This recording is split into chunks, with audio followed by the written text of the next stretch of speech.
In the Dominican Republic, I see all these issues on the highways and sides of roads where there's just garbage, bottles, you name it. And I wanted to get to the bottom of it. Once we throw it away, what do they do with it? So here's what I did. I went over in Punta Cana Village to the 4 Points Hotel and walked inside to meet with a good friend of mine, Jake Keel. This guy. He's the Vice President of Sustainability for Grupo Puntacana and one of the biggest experts on the garbage industry here in DR. You could say all he does is talk trash, but I guess I just said it for you. Here's the thing about Jake Keel. He's the guy that's about to end the trash problem in the Dominican Republic forever. Today, he took me on a tour of the back of restaurants, showed me AI technology to mitigate waste, and brought me through the entire waste management facility here in Punta Cana and how the model for it is what will be expanded out to the rest of the country. If you ever doubted the progress here in DR, this video is going to change some minds. Let's go.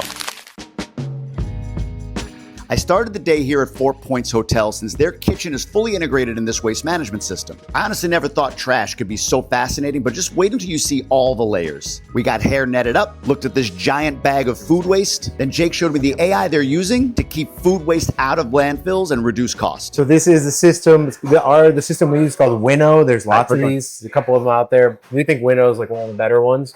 Essentially, this is a very fancy scale. So here he's coming, bringing cracked eggs that have been used in food prep.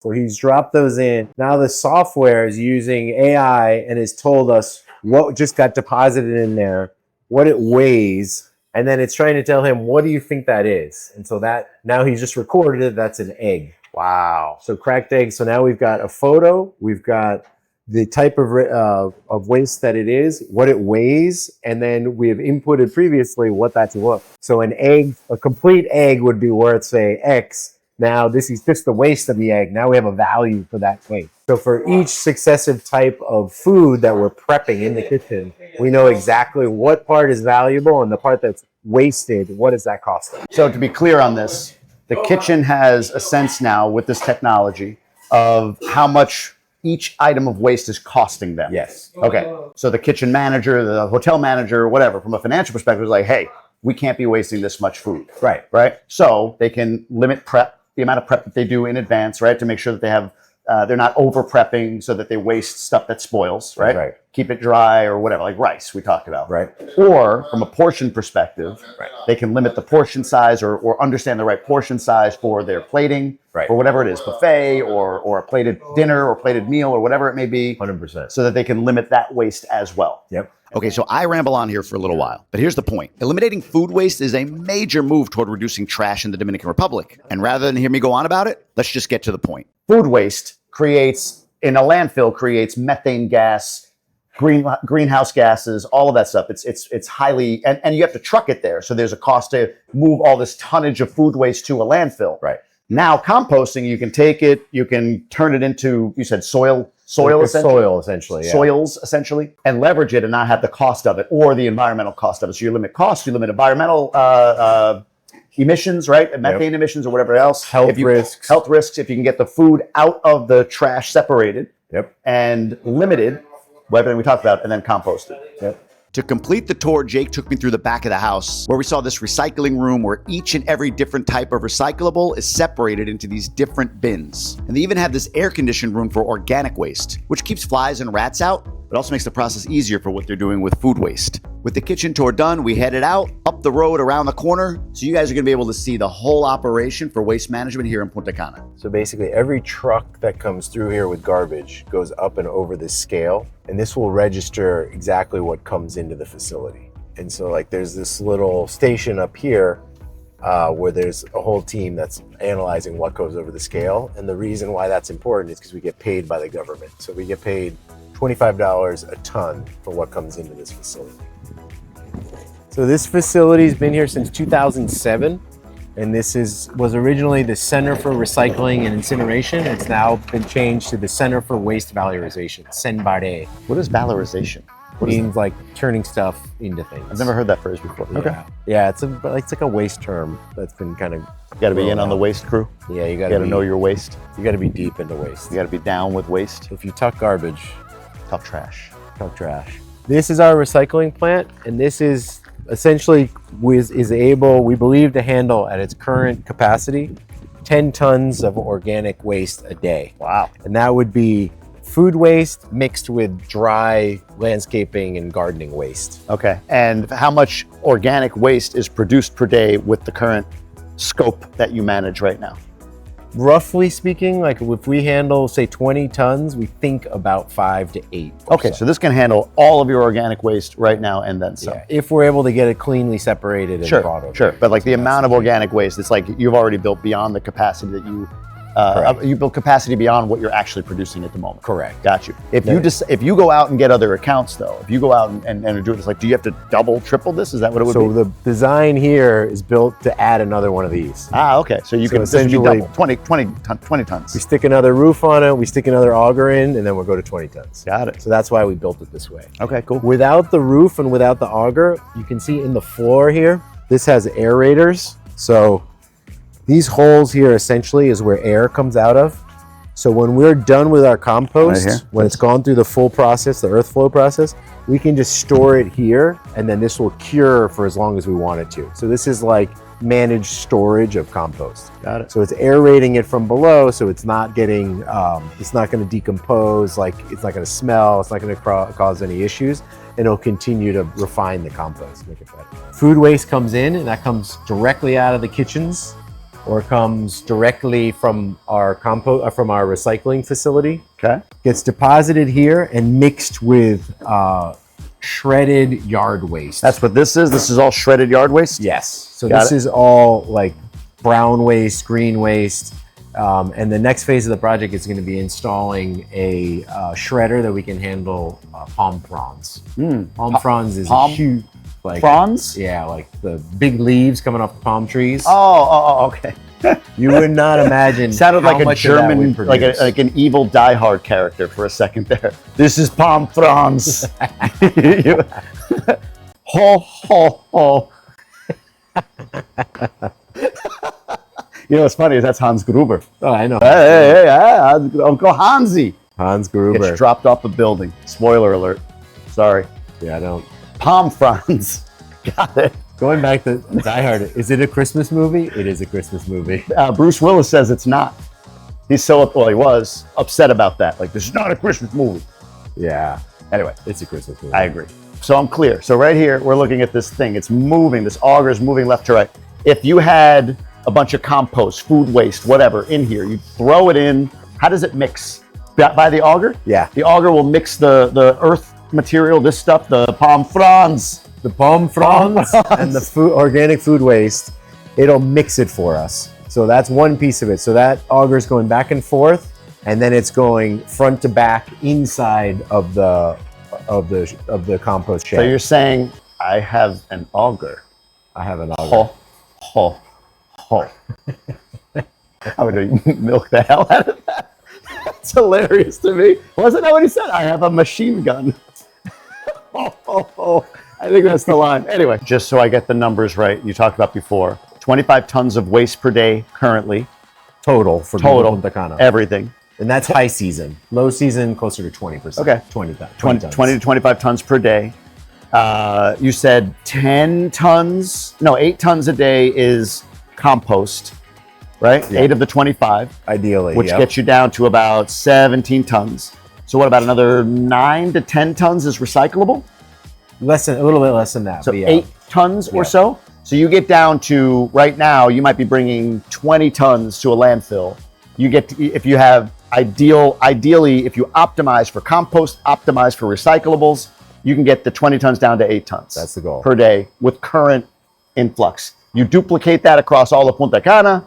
Yeah. You're talking tons and tons and tons of savings. Literally hundreds of tons per day, potentially, that could be turned into something else or valorized as the kind of recycling, as the sort of talking trash. Talking trash. I like that. Palm fronds. Palm fronds. This is really the first auger like this earth flow system. It's the first one in the Dominican Republic, probably one of the first in the Caribbean. I don't know if there's another one. So essentially the design of this was a company called Green Mountain Technology, and they really insisted on having controls for smell. Dude, ideally, if you have... No, I was going to... Like, I'm in here, and I know, like, but it does... There's a couple flies, but, like, it doesn't smell. No. It doesn't stink here. No.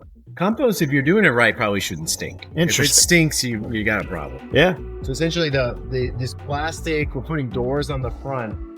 That's to keep any smell that generates in. And then if you look over here, called a biofilter.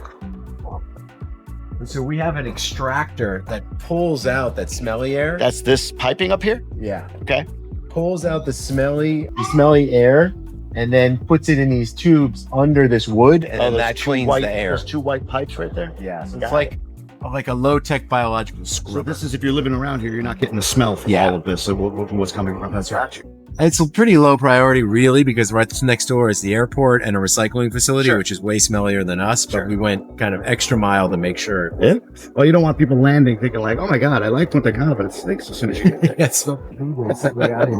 Smells like palm fronds. As we headed over to the recycling area, Jake explained that there are other setups like this in places like San Francisco de Macorís and Santo Domingo Este, 2 other cities in the Dominican Republic. And those 2 facilities are newer because there is a very progressive law in the Dominican Republic, really the only one of its kind in the entire Caribbean, that places value on garbage, which is a huge, huge movement toward this whole entire country. I mean, imagine if every local knew that the garbage on the side of the road had value, that they could extract it, bring it to a facility, and get paid for it. Before you know it, trash becomes a big industry. And that's the space we seem to be in right now. Now, all that said, this facility was built voluntarily in 2007, well before any law was put in place recently. And I wanted to understand why. Like, what was the vision on this? Here's what Jake had to say.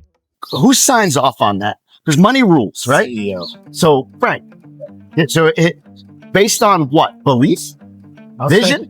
The funny story, like we did our first waste flow study that's figuring out what we produce where, how much, what time of the year, like it's how much kilo per passengers coming off an airplane to France versus the United States. And we do this huge study and then we proposed the solution to Frank.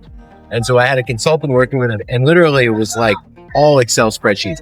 This is the money, this is that. And we went through everything and making the argument. This is what we're going to save in waste hauling. And he was sitting there and he was nodding his head and he's looking at us. He said, okay, yeah, I get that's all good. Oh, he's my kind of guy. I know where this is going. Keep going. We said, I'll tell you the real reason why we have to do this. He's like, every single person that gets off that plane comes from somewhere where they're managing their garbage better than we are. Yes. And so we have to be able to sell them real estate on the idea that you're getting first world services in the Dominican Republic. Dude, this is why. That was it. We were like, okay. Forget the spreadsheets. Yeah. I love that. The spreadsheets are important. That was like, gave him the confidence that we had done the homework. Sure. But really, there was a philosophical piece behind it. The reason why I can't wait to get him on this, to sit down. It's happening. I'm going to get his damn assistant to commit to it. But the reason I want to do it, like, I've noticed about it, like, I really, like, I'm not a fan of, like, baseball play. Like, if you told me, like, who do you want to sit down with? Like, Derek Jeter, like, that'd be cool. Or presidents, it's visionaries. Yeah. People who think beyond what anyone else can see. And when I look at what he's done, okay, this is a bunch of swampland, but like land. You know what? I could see Puntacana Village. I could see the resort. I could see the street. Right? And it's there. 40 years later. We have the master plans that he was drawing out with like an architect, basically, essentially. Oh, you have that? Big napkin drawings. I got to see this. I got to see this. And a lot of the stuff that's here today was on that. In here. Yeah. And people probably thought he was nuts. Yeah. Frank, drop it down below. I'll send it to the Grupo Puntacana. Frank Rainieri, get on Jamie's Grub with Gruber. Say something down below. Let's start a movement. Hola. Mucho gusto. Jaime. So this plant has been here since 2007. Wow. And originally it was a project just for the airport. And the idea was all the garbage that comes off airplanes has to be treated differently than regular municipal solid waste because it's considered hazardous. It's coming from a different country. We don't know what pathogens they have, what, pests they might have, and we don't want them to bring it into DR. So as a rule, it has to be either incinerated or nowadays you can use sterilization. Yeah. So that's a big piece of where this funding came from and what the idea was. Interesting. So we said to the airport, well, you're going to build a big waste facility for international waste. Let's just make it a little bit bigger and we'll separate out the national waste and we'll take advantage of the recyclables coming out of there. So that's how we started this in 2007. I love the employee perks you give too. Like right here, you guys do a swimming pool for the employees, right? Just to get a dip midday. It's hot right now. I can see jumping in. You won't believe it, but this is treated. So this has a chemical in it because when these trucks come in, If they're going back inside the sterile zone of the airport, then the tires have to be treated so they're not bringing. No, I figured this wasn't like, you could see the drainage. I figured this wasn't just a oh, it's just because it rained recently. We'll see if yeah, right here. We'll get coverage in this. This actually has a chemical in it that'll make sure that there's nothing being. Wow, no kidding. Actually, you and I, when we leave, we'll have you to can go in see the it. footpath over there. Oh, no kidding. Yeah. Oh, wow.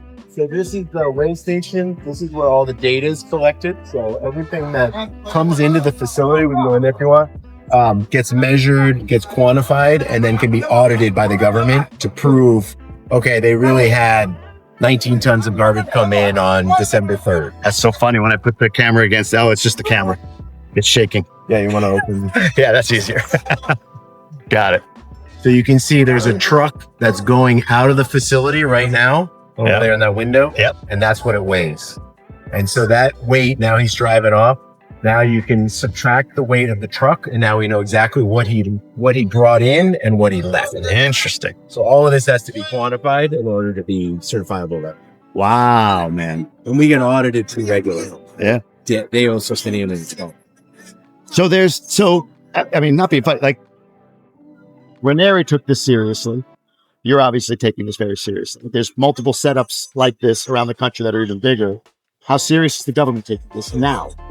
I think very seriously. I mean, they passed the comprehensive waste law in 2002, I think it was, 2022, I think it was. Yeah. So that law basically created the framework for all of this to really exist. Yeah. We were doing it voluntarily since 2007 because that was what we believed. Most of these other businesses have really come together since the race. So Subsidized. Trash. I was talking to you earlier about this. If I'm driving through Santo Domingo Este today versus 15 years ago, it may look or feel the same in that area, right? There's a lot of different variables to clean up and then processing and everything, I know. But your take, we're at a tipping point where like folks that might say like, oh my God, trash has always been a problem. It's still going to be a problem. DR, blah, blah, blah, blah. Yeah. You feel like in your 20 years here working on this, we're at a tipping point with trash. Yeah, we're definitely at a tipping point for trash because now you have an ecosystem that's putting a valorization on all these materials that before had no value. Gotcha. So you're basically taking organic material and turning it into different things that are products that can be sold, and instead of landfilling where it has no value. So money talks. Yeah. At the end of the day. So all of these things have value for the owners of this, and therefore there may be a space where that value is articulated to local folks who then want to collect that material, turn it in, get paid. That's why it's an ecosystem, because you could be the consumer who's producing its metal cans or its glass bottles or its plastic bottles. And if they have a value and they can get a return on that, then they'll take advantage of it. If not, then there might be some intermediary at some stage in the process that'll take that material and they'll aggregate it and then they'll make money on it. So the idea is that it's much more participatory, and it's not just the waste centers that are making all the money. You want it to be like a full ecosystem in order to get as much material as possible. So the education, like I grew up in the 80s in the United States, and you did too. This was true for me. Seeing a McDonald's trash bag thrown out the window in the 80s was not uncommon. Yeah. And then there was a major push on education and a major push on enforcement. And you saw the US kind of pivot. People our age saw that. People that are younger might be like, oh, it's always been clean in the US. Like, it wasn't back then. Here, it feels like education might be harder. You're dealing with a much lower socioeconomic class, right? But money talks. So education might be like, hey, we want to clean up. And by the way, you gather these materials, you'll get paid. We walked over to see this area here where all the remaining trash that's not pulled out of kitchens or whatever is left. And then what happens is it goes up this ramp into a sorting line, and some of it's mechanically sorted while the rest will go down this sort of table for people to manually pull out the recyclables. Now here in the Punta Cana Village, Punta Cana Resort area, all of us who live here have our trash picked up every day from the front of our house. And we're even provided a clear plastic bag for recyclables. So the incentive to make sure that the trash gets to where it needs to be is very, very high. From what I understand, even places like Casa de Campo have less frequent pickup and large bins at the end of roads as opposed to in front of their homes. So everything I could tell is Punta Cana is really on the cutting edge here. In fact, there are centers like this one right in front of Punta Cana International School where people can drop off their recyclables just to make sure the community stays clean. So this is a whole separate waste flow. This is basura internacional, or international waste. Yep.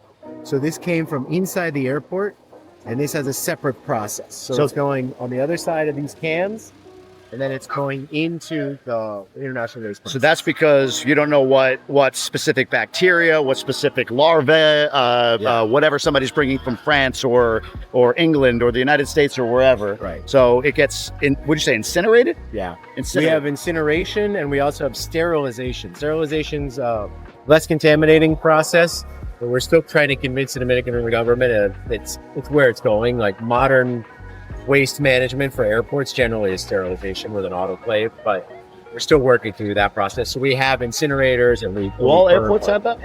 All airports should have. Should have. They all have them. Should have. Yeah, gotcha. We have enough volume that we really have to have it. Yeah. There's no way. And we're certified with ESO. We're certified with international airports. We've got a whole program for climate, carbon measurement and mitigation. So we're deep into kind of certification. So By the way, it has to be managed. You got the Dominican flip down. That hand dismissive thing. I've noticed that. You've got that down. This thing? I don't know what that is, but I've learned that here. Oh, it's no problem. It's all done. The flick. You know it? Yeah. Apparently, I know. I love it. So you can see those are the hold on. orange bag and the red bag. So that's considered hazardous. Orange and red is hazardous. What's in a hazardous thing? So it's coming off the plane. It's basically your cans of Coke, your cans of soda water, plastic bottles, Not whatever like came off nuclear the plane. fission or fusion or whatever coming. And only Hazardous. this stuff. And it's not a huge amount compared to what we manage generally. We don't manage hospital waste, for example, but other places that have incinerators would manage hospital waste. So it's a separate waste flow. So your needles, blood bags, anything like that needs to be incinerated. Who does some kind of doctors? Different company? I don't know which company they use, but they certainly use it. Yeah, sure. No, but I trust on you guys. They might use the same company that manages our facility here, who has an incinerator in Central New York. We don't want hospital waste here at the moment. It's another level of complexity and compliance that there's not a need for. There's already somebody providing that service. We're not trying to own everything. We're trying to solve our own problems. Makes sense. Okay. The next part I went to is my favorite, the recycling part, but we had to get all dudded up in this beautiful yellow vest and this helmet, which I think I look pretty special. I changed out mics, grabbed a pair of gloves, and also a mask, and we headed on over. So as you can see, that's the sorting line. So the garbage comes into that space, goes up the sorting line, goes through the trommel where the small stuff falls out into this bin. And then it takes a turn here onto this conveyor, and then there's a team of people that are up there sorting and pulling out the recyclable material. Oh, interesting. The other big thing that's very important is whatever comes in here that's in a clear plastic bag, generally for us means that it's a recyclable material. So we've already got a heads up on that. And when it gets on the line, it can go straight to the recycling table. Oh, so okay. Those are really important details. So what we're promoting in the local residencies is they try and separate their recyclables. Inside the resort, we have a differentiated pickup day. In the village, we have stations around the village where people can drop off their recyclables and we'll pick it up. So in my garbage pail, if I put a clear plastic bag in it, it'll be recognized as, oh, that's recyclable. That's right. Oh, okay. I'll tell my wife. And inside the resort, where we have less pickup times, less houses, we're able to actually provide a clear plastic bag. So when we pick up a recycling bag on the selected day, we'll leave a clear plastic bag as well. Harder to do in the village, a lot more turnover because of short-term residences. There's a lot more residents, so it's a more process. And then right now, whatever's not pulled out as recyclables or pulled out previously from our kitchens goes directly into this compactor truck, and then this drives off and goes to the landfill. And so the next phase of the project is to really start pulling out organic material off the line, and then also find a use or a purpose for that other remaining material so it doesn't have to go to the landfill.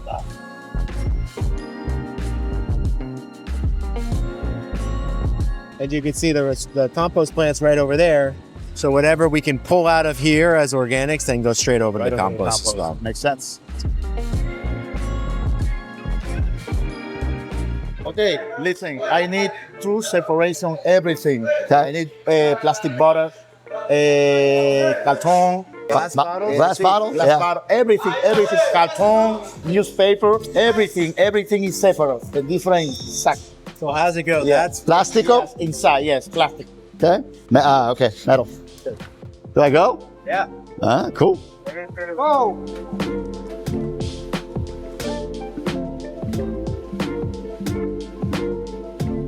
Yeah. Cool.